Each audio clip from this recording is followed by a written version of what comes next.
Hello guys, जैसा कि हम यहाँ पर जेई की कुछ बहुत ही इंपॉर्टेंट कंसेप्चुअल प्रॉब्लम सॉल्व कर रहे हैं। आज उसी लेगेसी को आगे बढ़ाते हुए हम जेई का एक और बहुत ही शानदार प्रॉब्लम सॉल्व करते हैं जो जो सर्कुलर मोशन और एसएचएम के मिक्स करके बनाया गया है। एक बहुत ही अच्छा प्रॉब्लम है जो अभी रिसेंटली जेई में पूछा गया था। आइए बात करते हैं। A body of mass m 200 gram is tied to a spring of spring constant 12.5 Newton per meter, while the other end of the spring is fixed at point O. If the body moves about O in a circular path on a smooth horizontal surface with constant angular speed 5 radian per second, then the ratio of extension the spring on its natural length will be. ये question हमसे कह रहा है कि एक body है मास 200 ग्राम की जो एक स्प्रिंग से अटैच्ड है और स्प्रिंग टाइड हुआ है, मतलब बंधा हुआ है। एक उस स्प्रिंग का एक एंड टाइड हुआ है, एक एंड बंधा हुआ है और दूसरा एंड इस मास से बंधा हुआ है जो कि 200 ग्राम है और ये एक ओमेगा रेडियन पर सेकंड से और ये एक एंगुलर स्पीड से रोटेट कर रहे हैं जो ओमेगा है 5 रेडियन पर सेकंड, जैसे कि हमें यहाँ पर दे रखा है।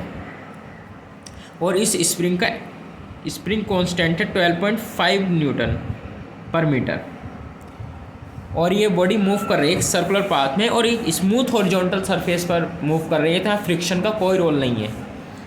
और हमसे यहाँ पर पूछा गया है ratio of extension in the spring. जो कुछ एक्सटेंशन होगा, मान लीजिए एक्स हुआ to its natural length suppose कीजिए हमने एल एज्यूम की, तो हमें रेशियो फाइंड करना है। अब ज़रा गौर से इस क्वेश्चन को समझने की कोशिश कीजिए गाइस। ये बॉडी एक सर्कुलर पाथ में मूव कर रही है। अगर ये बॉडी एक सर्कुलर पाथ में मूव कर रही है विद एंगुलर स्पीड ओमेगा, तो इसके पास एक सेंट्रिपिटल एक्सेलरेशन भी होगा। एक फोर्स की वजह से सेंट्रिपिटल एक्सेलरेशन आएगा आर ओमेगा स्क्वायर, और उसी सेंट्रिपिटल एक्सेलरेशन को हम r omega v square r से, मान लीजिए कोई भी वी स्क्वायर बाई आर है तो उसी से हम लिख सकते हैं आर ओमेगा स्क्वायर। तो इसी को v equals to r omega डालकर हमने इसी को मॉडिफाई करके आर ओमेगा स्क्वायर लिखा है। तो सेंट्रिपिटल एक्सेलरेशन को एक सेंट्रिपिटल एक्सेलरेशन आएगा और वो किस फोर्स की वजह से आएगा?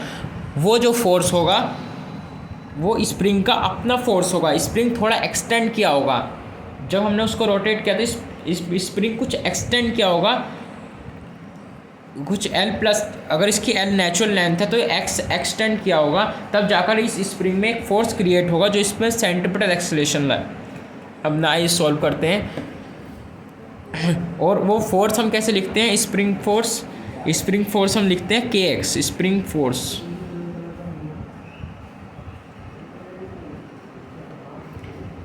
Force equals to k x. तो के एक्स इंटू एम। अब हम एक्सेलरेशन लिख रहे हैं एम, और एक्सेलरेशन में रेडियस लिखी जाती है r omega square. R radius है पूरी सर्कुलर की, तो पूरी रेडियस क्या होगी? L plus x into omega square. मान लीजिए एल नेचुरल लेंथ थी तो यहाँ एक्स कुछ एक्सटेंड किया, तभी जाकर इस पर एक स्प्रिंग में अंदर की तरफ एक फोर्स लगेगा रेडियली इनवर्ड, जो इसको सेंट्रिपिटल एक्सेलरेशन प्रोवाइड कराएगा। अब यहाँ वैल्यू पुट करते हैं। के की वैल्यू 12.5 इंटू एक्स की कोई वैल्यू नहीं, मास है 200 ग्राम को यूनिट चेंज करनी होगी kilogram, 2L plus x note, और ओमेगा है 5 रेडियन पर सेकेंड स्क्वायर। ये गया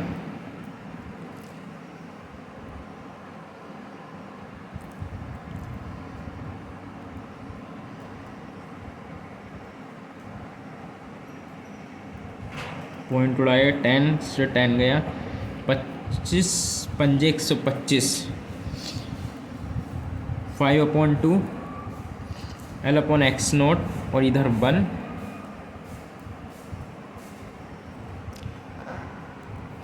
L अपॉन एक्स नोट 3/2। हमसे पूछा गया था x upon l, x naught by l equals to 2/3। That's the answer. Thank you.